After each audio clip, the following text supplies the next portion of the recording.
اما یبلغن عندک الکبر احدہما او کلاہما، اگر ان میں سے کوئی ایک یا دونوں تمہارے پاس بڑھاپے کی عمر کو پہنچ ہی جائیں، اما یبلغن عندک تمہارے پاس پہنچ جائیں اگر ان میں سے احدہما ان میں سے کوئی ایک او کلاہما یا دونوں، تو اب دیکھیے احکام کیا ہیں بوڑھے والدین۔ فلا تقل لہما اف، نمبر ایک انہیں اف تک مت کہو۔ اف کیا ہے؟ بڑی چھوٹی سی شے، کوئی حقارت آمیز شے، ناخن جو تراش دیے جاتے ہیں ان کو بھی اف کہتے ہیں۔ اتنی سی چھوٹی بات بھی ان سے نہ کہو کہ ان کی گستاخی جو ہے اس درجے میں ہو رہی ہو، جیسے کہ یہ تراشے ہوئے ناخن ہے، اس درجے میں بھی کوئی گستاخی ان کے سامنے نہ کرو۔ فلا تقل لہما اف، اف ہے آپ پر، ہمارے ہاں یہ لفظ اف زیادہ استعمال نہیں ہوتا، تف استعمال، تف ہے تم پر، تف ہے آپ پر، نہیں، ہرگز نہیں۔ اف لکما وما تعبدون، حضرت ابراہیم علیہ السلام نے فرمایا تھا، سورہ انبیاء میں ہے موجود یہ اف لکما۔ سورہ احقاف میں جو سرکش اولاد ہوتی ہے ان کے بارے میں کہا گیا وہ اپنے والدین کو اف لکما، آپ پر تف ہو، نہیں، لیکن یہاں جو حکم ہے فلا تقل لہما اف، انہیں اف تک نہ کہو۔ نمبر دو ولا تنہرہما، کبھی انہیں جھڑکنا مت۔ اما السائل فلا تنہر، سورۃ الضحیٰ جو ہے اس کی جو آخری آیت ہے، تو کسی کو جھڑک دینا، کسی سائل کو جھڑکنا نہیں ہے، اگر نہیں کوئی دے سکتے تو آپ شرافت کے ساتھ اس سے معذرت کر لیں، بس اللہ اللہ خیر صلی اللہ بھی معاف کیجئے، بس جھڑکو مت۔ ولا تنہرہما، نمبر تین وقل لہما قولا کریما، ان کے ساتھ گفتگو کرو بڑے ادب کے ساتھ، ان کا احترام ملحوظ رکھتے ہوئے بات کرو، لیکن یہ ہے کہ اس کے اندر احترام ملحوظ ہونا چاہیے، ادب ملحوظ رہنا چاہیے، ایسا نہ ہو کہ ان کے دل کو ٹھیس لگے۔ یہی ہے وہ جو بچہ سا تھا ہماری گود میں کھیلتا تھا، اس کی نجاستیں ہم صاف کرتے تھے، اس کو دودھ ہم پلاتے تھے، اس کو چلنا ہم نے انگلی پکڑ پکڑ کر، آج کل تو خیر اور بہت سی چیزیں ایجاد ہو گئی ہیں، واکرز ہیں اور کیا کیا ہے، لیکن پہلے کیا ہوتا تھا، والدین ہی انگلی پکڑ کر چلایا کرتے تھے اور چلانا سکھاتے تھے۔ آج یہ سینہ تان کر بات کر رہا ہے ہم سے، آج یہ اس طریقے سے جو ہے گستاخانہ انداز اس نے ہمارے سامنے اختیار کیا ہے، وہ دل کو ٹھیس لگے گی۔ میں نے اس سے پہلے بھی ایک مرتبہ آپ کو بتایا تھا کہ صرف دو چیزیں ایسی ہیں جن کو محبت اور تعظیم کے انداز میں دیکھنا بھی عبادت ہے، محض دیکھنا اور کچھ نہیں کر رہے آپ۔ ایک خانہ کعبہ، محبت بھرے انداز میں آپ بیٹھے ہوئے ہیں، صرف نہ آپ طواف کر رہے ہیں، طواف کریں گے تو اور ثواب ہوگا، آپ بیٹھے ہیں صرف اور دیکھ رہے ہیں، اور اس کے اندر احترام ہے، تعظیم ہے۔ اللہم زد بیتک ھذا تشریفا و تکریما و تعظیما۔ آج کل جو لوگ، اب تو خیر ٹھیک ہے بات وہاں سے آگے نکل گئی ہے، مینا میں پہنچ گئے ہوں گے لوگ، کل تو حج ہو جائے گا انشاءاللہ، لیکن جو حاجی بھی یہ دعا مسنون ہے کہ جب بھی وہ مسجد حرام کے اندر داخل ہوتا ہے اور پہلی مرتبہ نگاہ پڑتی ہے خانہ کعبہ پر، تو فوراً اللہم رب ھذہ البیت زد بیتک ھذا تشریفا و تکریما و تعظیما، اے اللہ اپنے اس گھر کو، اس کی عزت، اس کی تکریم، اس کی تعظیم، اس کے اندر اور اضافہ کرتا چلا جائے۔ تو یہ انسان اگر صرف خانہ کعبہ کو بیٹھ کر دیکھتا رہے تب بھی عبادت ہے، ثواب ہے۔ اور اسی طرح بوڑھے والدین کو محبت بھری نگاہ سے دیکھنا، یہ بھی موجب ثواب ہے کہ دل جو ہے ان کو کہیں کوئی آئینہ قلب جو ہے ان کے احساسات کو ٹھیس نہ پہنچے، اس کا لحاظ رکھنا۔ اما یبلغن عندک الکبر احدہما او کلاہما فلا تقل لہما اف ولا تنہرہما وقل لہما قولا کریما واخفض لہما جناح الذل من الرحمہ، اور ان دونوں کے سامنے اپنے کندھوں کو شفقت کے ساتھ، ادب کے ساتھ جھکا کر رکھو۔ یہ جو ابھی میں نے چند الفاظ کہے تھے کہ سینہ تان کر بات کرنا، یہ ایک انداز ہوتا ہے بات کرنے کا۔ ایک یہ ہے کہ آپ بات کر رہے ہیں والدین سے، والدہ سے، والد سے، لیکن جھکے ہوئے، کندھے جھکائے ہوئے۔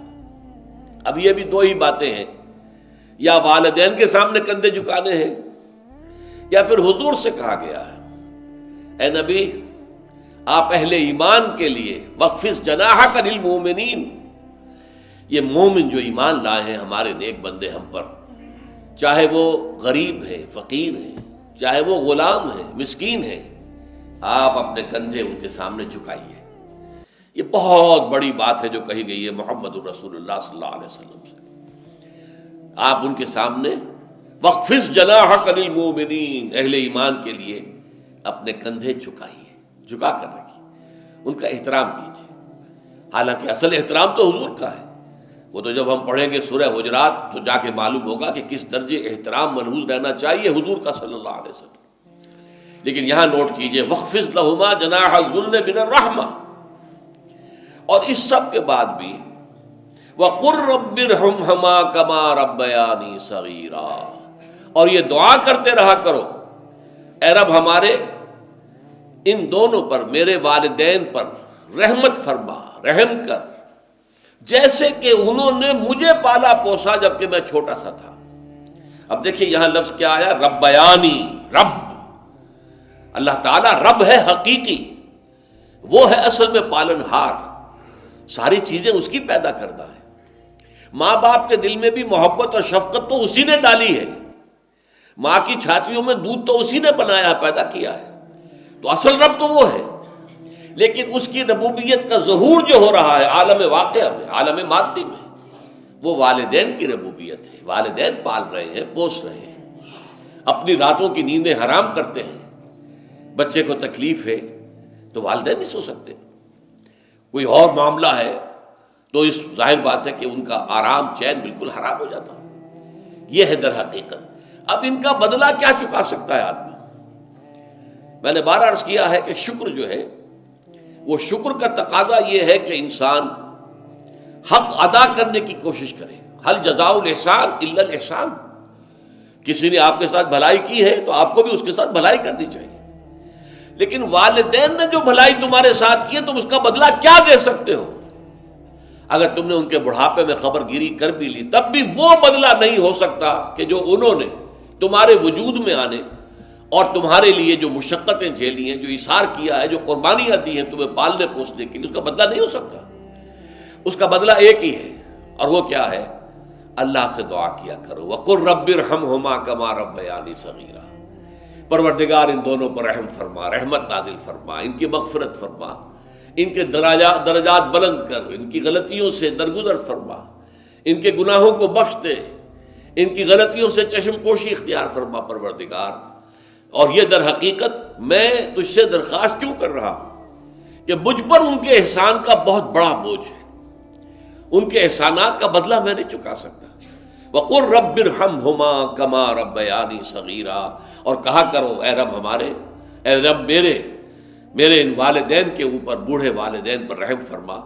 اور ظاہر بات ہے کہ یہ سلسلہ جو ہے یہ صرف زندگی کا نہیں ہے، ان کے انتقال کے بعد بھی رب ارحمہما کما ربیانی صغیرا، رب اغفر لی ولوالدی وارحمہما کما ربیانی صغیرا، یہ آپ کی نمازوں کے ساتھ دعاؤں میں مستقل دعا ہو جانی چاہیے کہ اے پروردگار مجھے بھی بخشش فرما دے، مجھے بھی بخش دیجو، اور پھر میرے والدین کو بھی بخش دیجو، اور ان پر رحمت نازل کیجو جیسے کہ اس نے مجھے پالا پوسا تھا جبکہ میں چھوٹا سا تھا۔ وَقُلْ رَبِّ ارْحَمْهُمَا كَمَا رَبَّيَانِي صَغِيرًا۔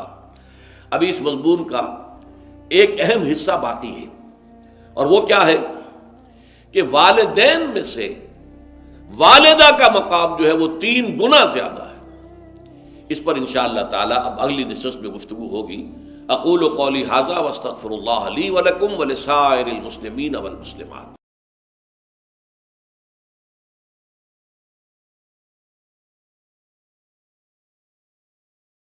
مرشد دے عشق تصور وچ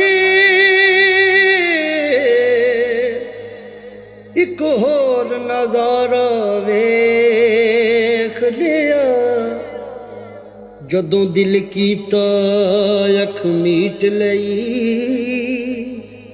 محبوب پیارا ویکھ لیا۔ بڑا شوق سی رب ارنی دا ਇੱਕ ਝਲਕ ਨਾ ਮੂਸਾ ਸਹਿ ਸਕਿਆ, ਅਸੀਂ ਹੱਥਾਂ ਦੇ ਵਿੱਚ ਹੱਥ ਦੇ ਕੇ